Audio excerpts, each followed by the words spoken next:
इनके सिवा जो लोक और वेद से विरुद्ध दूसरे न करने योग्य कर्म है, उन्हें भी बताता हूँ। तुम एकाग्र चित्त से सुनो।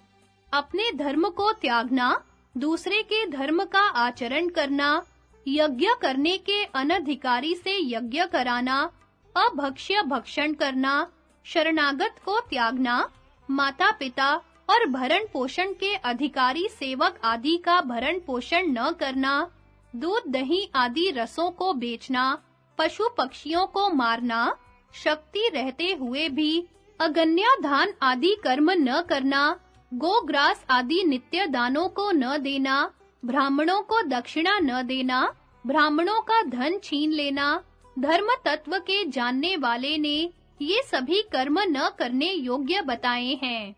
राजन, जो पुरुष पिता के साथ झगड़ा करता है, गुरु स्त्री के साथ समागम करता है और ऋतुकाल होने पर अपनी स्त्री के साथ सहवास नहीं करता, वह धर्म का त्याग करने वाला है।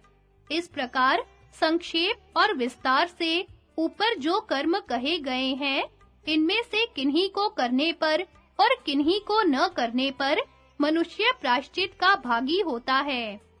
अब जिन-जिन कारणों से इन कर्मों को करने पर भी मनुष्यों को पाप नहीं लगता, वह सुनो। यदि युद्ध स्थल में कोई वेद वेदांतों का पारगामी ब्राह्मण भी हाथ में हथियार लेकर मारने के लिए आए, तो उसका वध करने से ब्रह्म हत्या का पाप नहीं लगता। राजन, इस विषय में वेद का मंत्र भी है। मैं तुमसे वही बात कह रहा हूँ जो वेद वाक्य के अनुसार धर्म मानी गई है। यदि कोई पुरुष अपने धर्म से डिगे हुए आतताई ब्राह्मण को मार डाले, तो इससे भी वह ब्रह्म हत्यारा नहीं होता। अनजान में अथवा प्राण संकट के समय भी यदि मदिरा पान कर ले, तो बाद में धर्मात्माओं की आज्ञा के अनुसार उसका पुनः संस्कार होना चाहिए। इसी प्रकार अन्य सब अभक्ष्य भक्षणों के विषय में भी समझना चाहिए। यदि कभी कोई ऐसी भूल हो जाए, तो प्रायश्चित से उसकी शुद्धि होती है। चोरी सर्वदा निषिद्ध ही है, किंतु आपत्ति के समय यदि गुरु के लिए चोरी की जाए, तो उसमें दोष नहीं है। यदि चोरी करने में किसी प्रकार की कामना न हो, उससे प्राप्त हुई वस्तु को स्वयं न भोगा जाए, तथा आपातकाल में ब्राह्मण के सिवा किसी अन्य का धन ले लिया जाए, तो भी चोरी का पाप नहीं लगता। अपने या किसी दूसरे के प्राणों की रक्षा के लिए, गुरु के लिए, एकांत में स्त्री के साथ अथवा विवाह के प्रसंग में झूठ बोलने से भी पाप नहीं होता।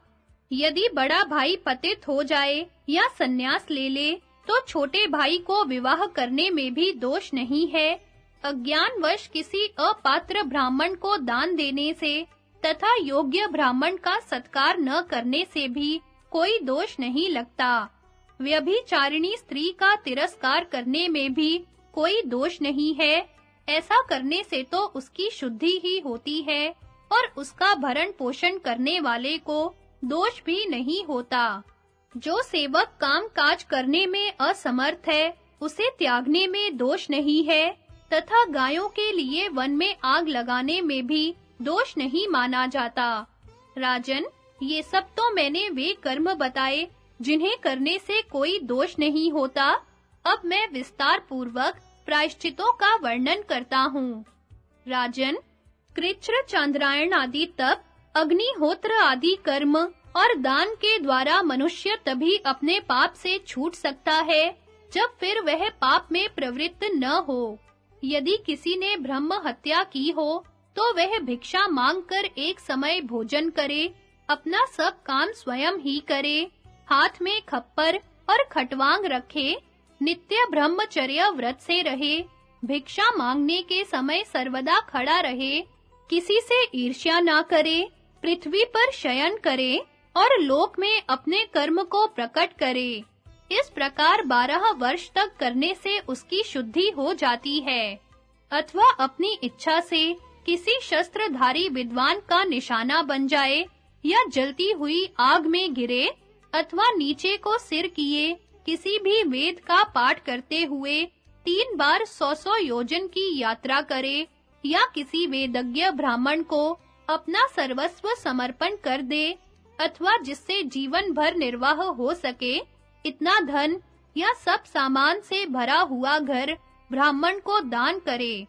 इस प्रकार गौ और ब्राह्मणों की रक्षा करने वाले पुरुष की ब्रह्म हत्या से मुक्ति हो सकती है।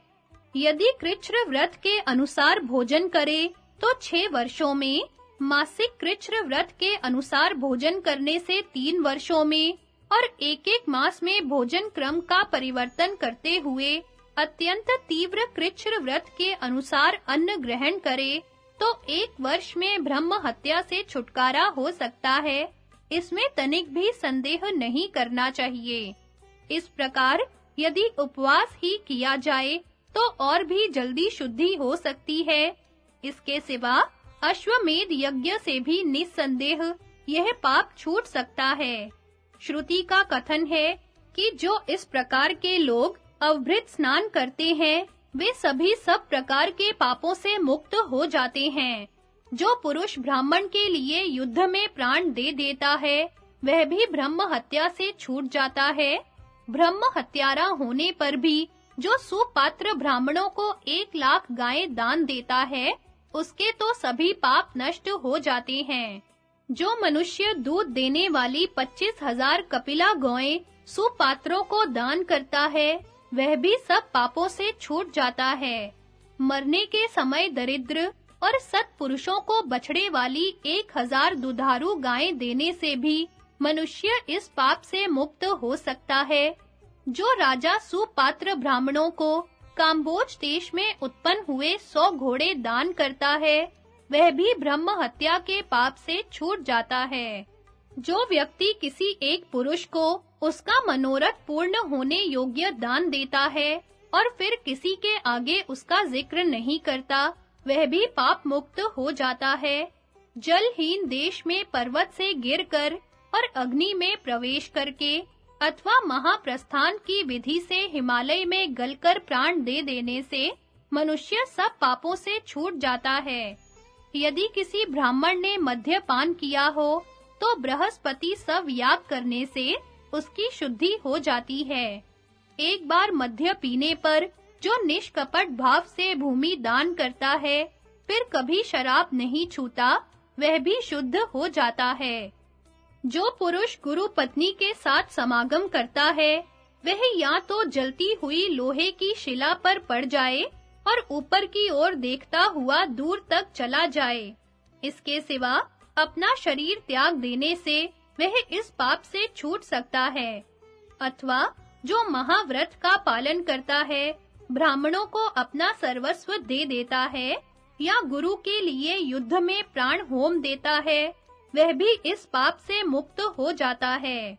झूठ बोलकर आजीविका चलाने वाला अथवा गुरु का अपमान करने वाला पुरुष गुरु को मनचाही वस्तु देकर प्रसन्न कर लेने से उस पाप से छूट जाता है। जिसका ब्रह्मचर्य व्रत खंडित हो गया हो उसे ब्रह्म हत्या के लिए बताया हुआ प्रायश्चित करना चाहिए। अथवा 6 महीने तक शरीर पर गौ का चमड़ा ओढ़ने से वह उस पाप से छूट जाता है। यदि कोई मनुष्य किसी का धन चुरा ले तो किसी न किसी उपाय से उसे उतना ही धन लौटा देने से वह उस पाप से मुक्त हो सकता है। बड़े भाई के अविवाहित रहते हुए विवाह करने वाला छोटा भाई और उसका बड़ा भाई ये दोनों संयम पूर्वक 12 दिन का कृच्छ्र व्रत करने से पवित्र हो जाते हैं। इसके सिवा यदि वह छोटा भाई बड़े भाई के विवाह कर लेने पर अपनी विवाहिता स्त्री के साथ फिर विवाह संस्कार करा ले तो इससे भी उक्त दोष निवृत्त हो जाता है और उसके पितरों का भी उद्धार होने में सहायता मिलती है तथा ऐसा करने से स्त्री को भी कोई दोष नहीं होता। यदि अपनी स्त्री के प्रति किसी प्रकार के पापाचरण की शंका हो तो पुनः रजस्वला होकर स्नान करने तक उसका समागम न करें।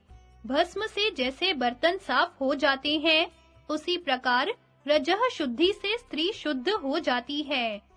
पशु पक्षियों का वध करने वाला तथा तरह-तरह के बहुत से पेड़ों को काटने वाला पुरुष 3 दिन तक वायु भक्षण करे और लोगों के सामने अपना कुकर्म प्रकट कर दे, इससे वह शुद्ध हो जाता है।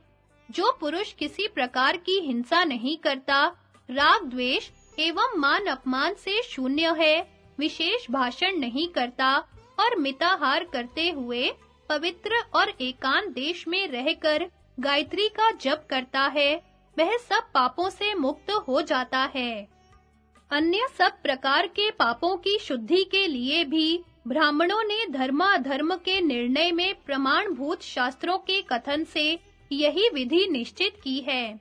जो पुरुष दिन में आकाश की ओर दृष्टि रखता है, रात्रि में खुले मैदान में सोता है, 3 बार दिन में और 3 बार रात्रि में वस्त्रों सहित जल में घुसकर स्नान करता है और इस व्रत का पालन करते समय स्त्री, शूद्र और पतित से बात नहीं करता, वह अज्ञानवश किए हुए सब पापों से मुक्त हो जाता है।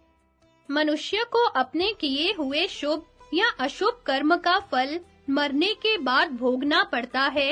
इनमें जिसकी अधिकता होती है, उसी का फल उसे मिलता है। इसलिए दान, तप और शुभ कर्मों के द्वारा पुण्य की ही वृद्धि करनी चाहिए, जिससे वह पाप को दबाकर स्वयं बढ़ सके। सर्वदा शुभ कर्मों का आचरण करें, पाप कर्म से दूर रहें और सुपात्र को धन दान करें। ऐसा करने से मनुष्य पाप से मुक्त हो जाता है। राजन, इसी प्रकार विवेकी पुरुष के लिए भक्ष्य और अभक्ष्य, वाच्य और अवाच्य तथा जानबूझकर और बिना जाने किए हुए पापों के भी प्रायश्चित बताए हैं। जो पाप जानबूझकर किया जाता है, वह बड़ा होता है और अनजान में किया हुआ पाप छोटा माना जाता है। ऊपर कही हुई विधि से पाप की निवृत्ति हो सकती है।